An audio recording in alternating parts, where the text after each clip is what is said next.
Sagittarius बड़ी कमाल की राशि है। I love you people, you are amazing. हालांकि ब्लाइंड स्पॉट तो आप लोगों का भी है, जैसे हर किसी का होता है। और आप लोगों के लिए आपका ब्लाइंड स्पॉट है आपकी रिजिडिटी। अब आप कहेंगे हैं ये कैसे हो गया, सैजिटेरियस और रिजिडिटी? हम लोग तो खुले दिल वाले हैं, हैप्पी गो लकी हैं। हाँ, वैसे भी हो, लेकिन रिजिडिटी भी आप लोगों के अंदर काफी ज्यादा होती है और उसी की वजह से आप लोगों के जीवन में प्रॉब्लम्स हो जाती हैं। Let's take a little example to understand this better. Sagittarius राशि वाले नई नई चीजों को एक्सप्लोर करना पसंद करते हैं, बल्कि अगर मूल स्वभाव कहें हम सजिटेरियस का तो वो यही होता है कि वो नई चीजों को देखना चाहता है, नए होराइजन्स को एक्सप्लोर करना चाहता है। इनफैक्ट मैं जब भी नासा के न्यू होराइजन्स से मिले हुए कोई पिक्चर देखती हूँ, कुछ भी देखती हूँ, तो मुझे हमेशा सजिटेरियस की याद आती है। Because new Horizons literally exactly बताता है कि सजिटेरियस राशि आखिर चाहती क्या है। उसको चाहिए exploration, it wants to see new stuff, it wants to do new things. उसको इंटरेस्टिंग काम करने हैं, अमेजिंग काम करने हैं, अच्छे अच्छे काम करने हैं। उसको दबे नहीं रहना, छुपे नहीं रहना, पीछे नहीं रहना, अटके नहीं रहना। बट आपका ब्लाइंड स्पॉट यही अटकन झटकन ही होती है। मैंने कई बार आपको एग्जाम्पल दिया है कि अगर आप सजिटेरियस राशि को देखना चाहते हो तो अक्षय कुमार की कोई भी मूवी उठा लो, specially Bhool Bhulaiyaa, Hera Pheri. Literally Akshay Kumar is Sagittarius. मजे करेंगे, चिल रहेंगे, ज्यादा लोड नहीं लेते किसी चीज का, दिल पे नहीं लेते कोई बात, शांत रहेंगे। They will always become class clowns also.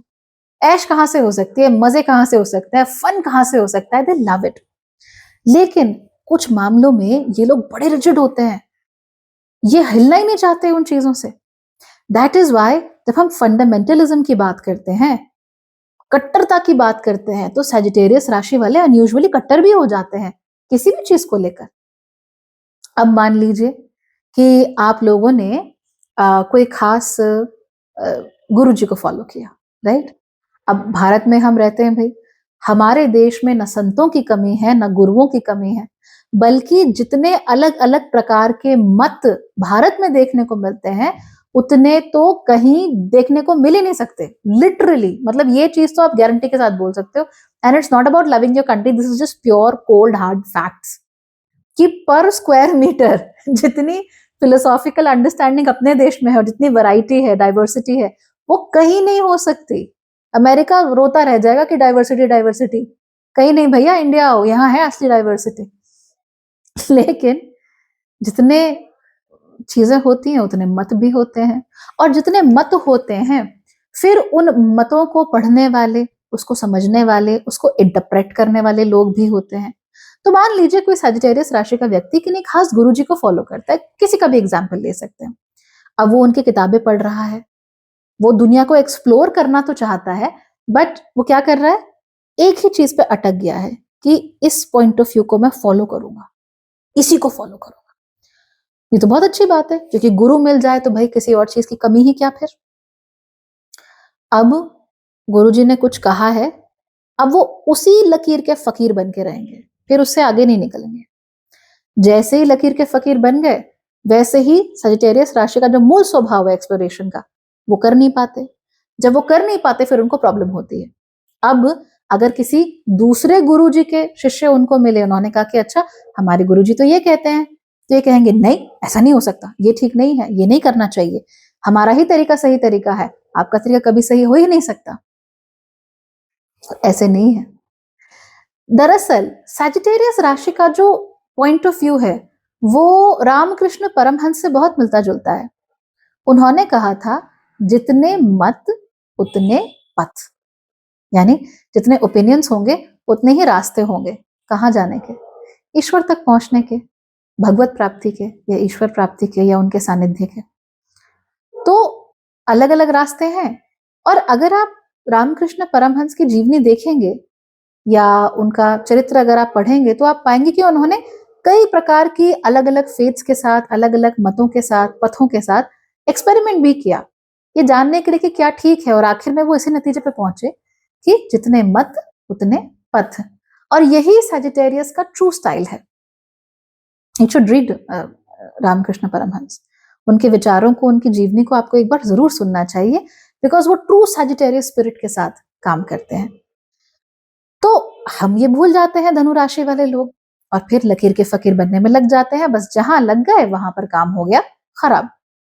प्रेम करना है तो इन्हें लगता है कि बचपन में शाहरुख खान की कोई फिल्म देखी थी, प्यार तो बस वैसे ही हो सकता है। नहीं। जैसे भगवत प्राप्ति के अलग अलग तरीके हैं, वैसे प्रेम को करने के, प्रेम को अभिव्यक्त करने के भी अलग अलग तरीके हैं। आप ये नहीं कह सकते कि मैं इसी तरह से प्रेम करूंगा, हर व्यक्ति को इसी तरीके से करूंगा, और मैं केवल इसी प्रकार से प्रेम पाना चाहता हूं या चाहती हूं। अगेन क्या हो गए, लकीर के फकीर। बस जहां लकीर के फकीर हुए वहां कहानी खराब। और ये आपका ब्लाइंड स्पॉट कैसे बनता है? आपने कहा कि अगर वो मुझसे प्यार करती है तो पलट के देखेगी, right? Very Shahrukh Khan movie type, and you are very much into movies, okay? Don't even say no. No matter how much you or whatever you tell to other people, you are into movies a lot. तो आपने ये सोच लिया कि अगर वो मुझे प्यार करती है तो पलट के देखेगी, इसका मतलब कि हमारे बीच में कोई टेलीपैथी है ना? कुछ हमारा कुछ ऐसा तरंगे मेरी दिल से निकल के उसके दिल के तरंगों तक पहुंच रही हैं, and you know we are connected and all. So अब नहीं पलटी। अब आपने कहा कि पलटी नहीं ना, इसका मतलब ये सच्चा प्यार नहीं है। ऑलराइट। या आपने सोच लिया कि कोई मूवी आपने देखी और आपको लगा कि जो एक दूसरे से प्यार करते हैं ना, they complete each other sentences. अब वो बात आपके दिल को आकर लग गई।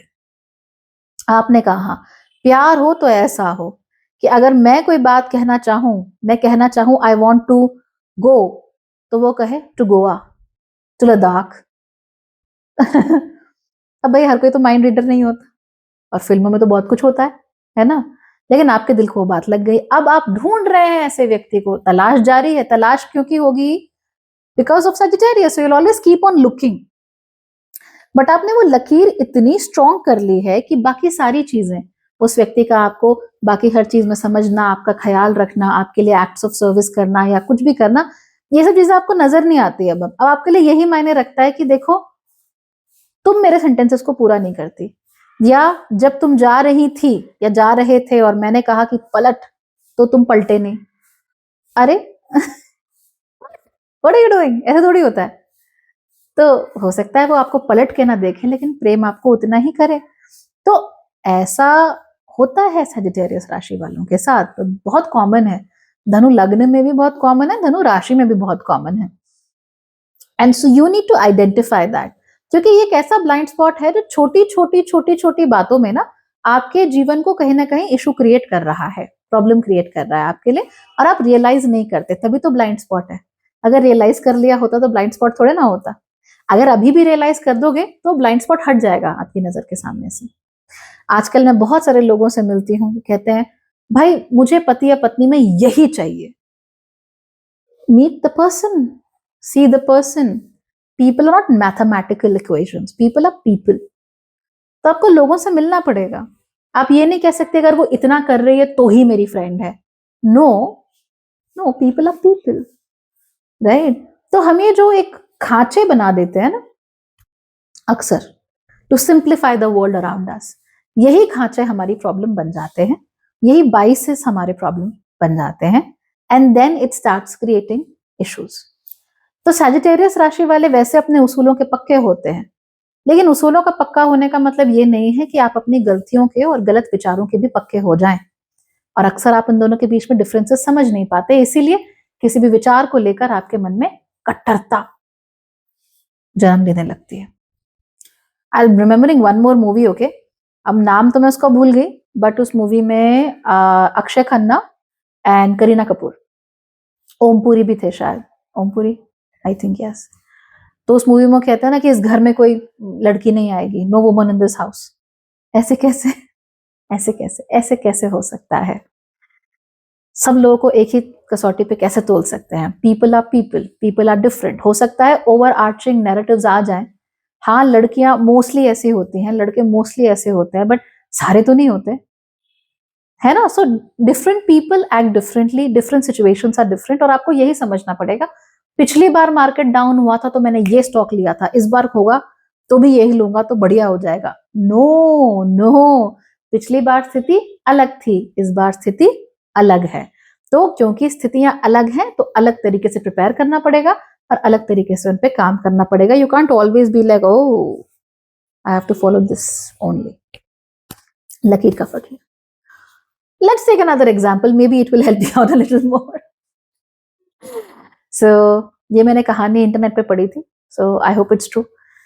तो जापान का कोई गांव है, वहां के मेयर या सरपंच जो भी थे, उन्होंने कहा कि भाई हमें अपने गांव के आसपास ना 50 मीटर ऊंची दीवार बनानी चाहिए, क्योंकि उनको याद है बचपन में उनके जो बड़े बूढ़े थे उन्होंने उन्हें एक निशान दिखाया था किसी पहाड़ी पर, और कहते थे कि तुमको पता है एक बार जल प्रलय आई थी और वो जल प्रलय यहां तक पहुंची थी, ठीक इस निशान तक.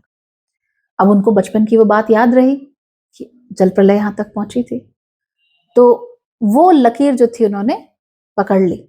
जब उन्होंने वो लकीर पकड़ी और जब वो सरपंच बने तो उन्होंने कहा कि भाई हम 50 मीटर ऊंची दीवार हम यहाँ पर बनवाएंगे.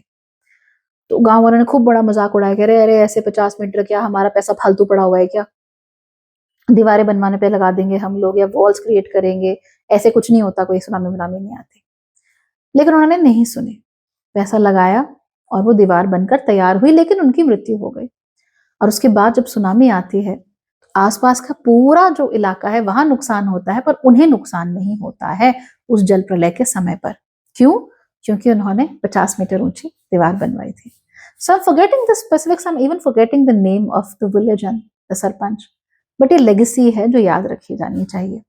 तो अब देखिए, उन्होंने एक लकीर पकड़ी ना कि पानी जल प्रलय यहां तक हो सकती है, तो वो लकीर पकड़कर they also took action to complete it.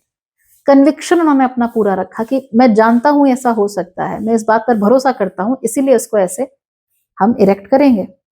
लेकिन आपसे कोई कहे कि आपको पता है 200 साल बाद ऐसा हुआ था, ऐसा हुआ था, ऐसा हुआ था, उन्होंने ऐसे कर दिया था, अरे हाँ भाई सही होगा, वहां पे फिर आप गलती कर देते हो. बिकॉज यहाँ पे जो लकीर उन्होंने पकड़ी वो एविडेंस बेस्ड थी. There was a striking evidence कि यहाँ पे एक लकीर बनाई हुई है, बड़े बूढ़ों ने लिख के गए हैं कि ये खतरे की घंटी है, यहाँ पे जल प्रलय आई हुई है, तो अगर आई हुई है तो आ भी सकती है दोबारे से. जो लोग नदियों के किनारे रहते हैं they know this very well कि नदी अगर जहां बहती थी आपने घर बना लिया फाइन, लेकिन जहां वो आई हुई है वहां वो दोबारा आएगी. तो ही एक्चुअली अंडरस्टूड कि किस लकीर को पकड़ना है, एविडेंस बेस्ड लकीर को पकड़ना है, और उस एविडेंस बेस्ड लकीर को पकड़ के उसके ऊपर कन्विक्शन के साथ उन्होंने काम किया और एक बहुत फ्यूचर ओरिएंटेड काम किया, फ्यूचर प्रूफिंग की अपने गांव की. You getting it? He made it future proof, ताकि मैं रहूं ना रहूं पर वो दीवार मेरे गांव को बचा ले. तो अगर आपको किसी लकीर को पकड़ना ही है, जो कि ऑब्वियसली हमें जिंदगी में कोई ना कोई लकीर तो पकड़नी ही पड़ेगी, किसी ना किसी गुरु का हाथ अपने सर पर रखना ही पड़ेगा, किसी ना किसी का सानिध्य हमें करना ही पड़ेगा. लेकिन अगर हम ऐसे करेंगे, number 1 it is evidence, number 2 you have conviction, number 3 आप फ्यूचर ओरिएंटेड काम कर रहे हैं, जो फ्यूचर में काम आए, आज नहीं बड़ी देर तक काम आए. तो लकीर पकड़नी है पर लकीर का फकीर नहीं बनना है. आपको लकीर को दूरदर्शी तरीके से देखना है, आपको अर्जुन बनना है. एक लक्ष्य साधो और उस लक्ष्य की तरफ अपनी पूरी की पूरी जो जान है वो लगा दो. I mean I am literally coming from that point of view. तो रामकृष्ण परमहंस, स्वामी विवेकानंद, ये वही लिनियज है, यही आपके काम आएंगे. और अगर आप गुरु तलाश रहे हैं तो इन दोनों में से किसी को अपना गुरु बना लीजिए, क्योंकि वो जो कह रहे हैं वो धनु राशि वाले लोगों को बड़े अच्छे से समझ में आता है कि उठो जागो और तब तक मत रुको जब तक तुम अपने लक्ष्य की प्राप्ति ना कर लो. तो लक्ष्य बनाना है पर लकीर का फकीर नहीं बनना. I hope this was useful for you. And अगर आपके आसपास कोई धनु राशि लगने के लोग हैं जो आपको ऐसा करते हुए दिखते हैं, I hope that you will be able to understand कि वो ऐसा क्यों करते हैं.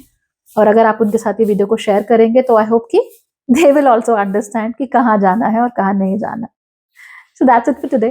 Bye. Take care.